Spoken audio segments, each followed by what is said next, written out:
extenderle la invitación a ese tipo de escenarios es muy importante porque nos permite a nosotros ser más conscientes cuando abrimos las Escrituras. Y también nos hace pues, comprender la gran responsabilidad que tenemos al momento de compartir un mensaje abriendo la palabra.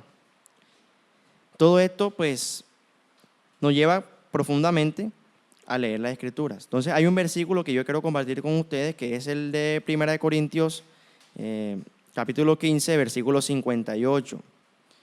Entonces dice aquí, son palabras de Pablo, dice: así que, hermanos míos, amados, estad firmes y constantes, creciendo en la obra del Señor siempre y sabiendo que vuestro trabajo en el Señor no es en vano. Pero bueno, gracias al seminario y a la luz del Señor pues, que alumbra en nuestros corazones, no me permitió solamente tomar este pasaje, este versículo. Así que me puse en la tarea de indagar, de averiguar por mi cuenta, por qué Pablo da estas instrucciones pues a la iglesia que estaba en Corintos. Entonces, para entender primero, Corinto era una ciudad que se caracterizaba por la prosperidad y la diversidad cultural y profunda corrupción moral que había y religiosa.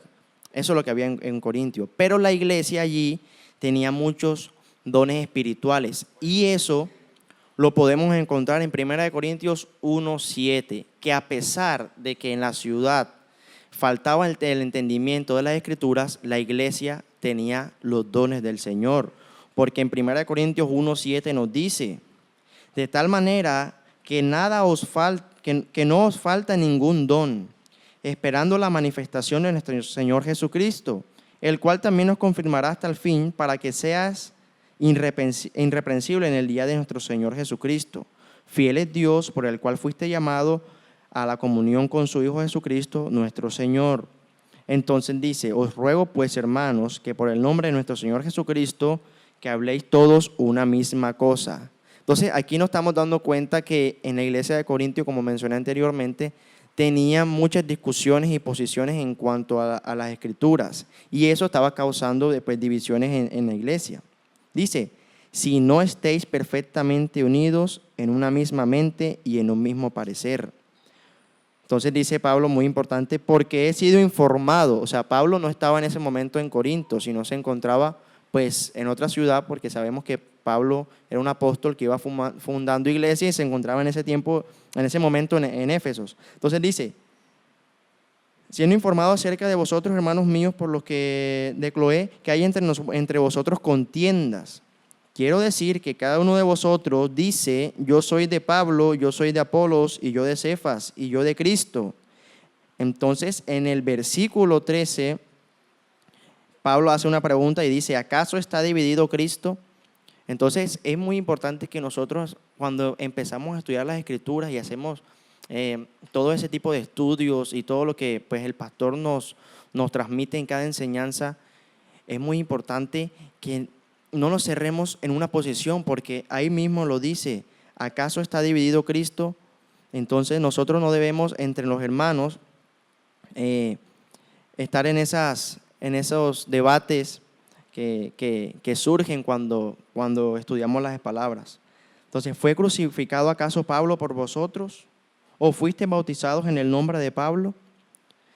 Entonces, Pablo hace este tipo de preguntas para poder reafirmar lo que ya les comenté anteriormente. Entonces, en el versículo 14, Pablo también dice: y le doy gracias a Dios de que a ninguno de ustedes los bauticé, sino a Crispo y a Gayo, para que ninguno diga que fuiste bautizados en mí.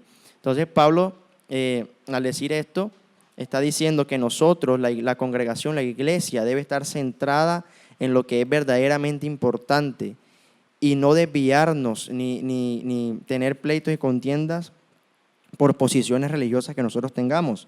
Entonces, Pablo escribe esta carta desde los Efesios para corregir los errores doctrinales y éticos pues, y responder ciertas preguntas que había en la iglesia de los Corintios. Entonces, ¿por qué les digo todo esto? Porque, como les mencioné anteriormente, es imposible tomar un versículo de la palabra para poder acomodarlo a lo que nosotros queremos decir, como por ejemplo abrir una reunión. Entonces, al momento de nosotros abrir las Escrituras, es un momento de mucha responsabilidad de lo que vamos a estar aquí diciendo. Entonces, por eso el Señor no me permitió. Yo en la mañana quería salir a trotar, pero nada, no pude, porque el Señor me hizo ver y darme cuenta de la responsabilidad tan grande que una persona tiene al momento de abrir la palabra de Dios. Entonces hay unas cosas muy importantes que en el capítulo 15 de Primera de Corintios afirma Pablo. Y una de esas es que se afirma el evangelio que se predicó en los Corintios. Se declara hechos esenciales en el evangelio. En la carta de los Corintios se hace mucho énfasis en que Cristo murió por nuestros pecados y fue sepultado y resucitó pues al tercer día, como ya nosotros sabemos. También nos muestra algunos testigos de la resurrección. Porque sabemos que si el Señor no hubiese resucitado, pues nuestra salvación no tendría ningún tipo de valor. Entonces, termina con una exhortación al servicio fiel. Entonces, por eso, en el versículo 58 dice, y cierra con esto, porque esto es el final de ese capítulo. Dice, así que hermanos míos, amados, estar firmes y constantes, creciendo en la obra del Señor siempre, sabiendo que vuestro trabajo en el Señor no es en vano. Y este es el versículo inicial que yo quería compartir con ustedes, pero me era imposible no pasar pues por los aspectos anteriores. Y en conclusión, lo que podemos aprender de este pasaje es que debemos permanecer firmes en el Evangelio, ser constantes en la fe y no fluctuantes ante las oposiciones o los errores que podamos tener nosotros en cuanto al entendimiento de las Escrituras.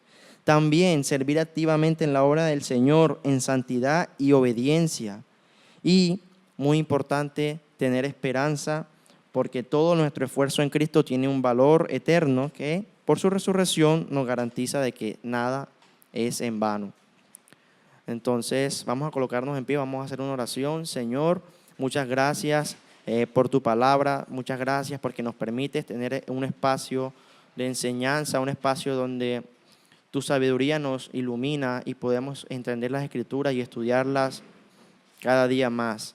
Te pido que bendigas a cada una de las familias que está aquí en este momento, bendigas al pastor para que nos pueda traer un mensaje que edifique nuestra vida y también nos haga a nosotros ver cuáles son nuestros errores y podamos corregirlos y poner en práctica tu palabra. Te damos gracias por todo esto, en el nombre de Jesús. Amén y amén.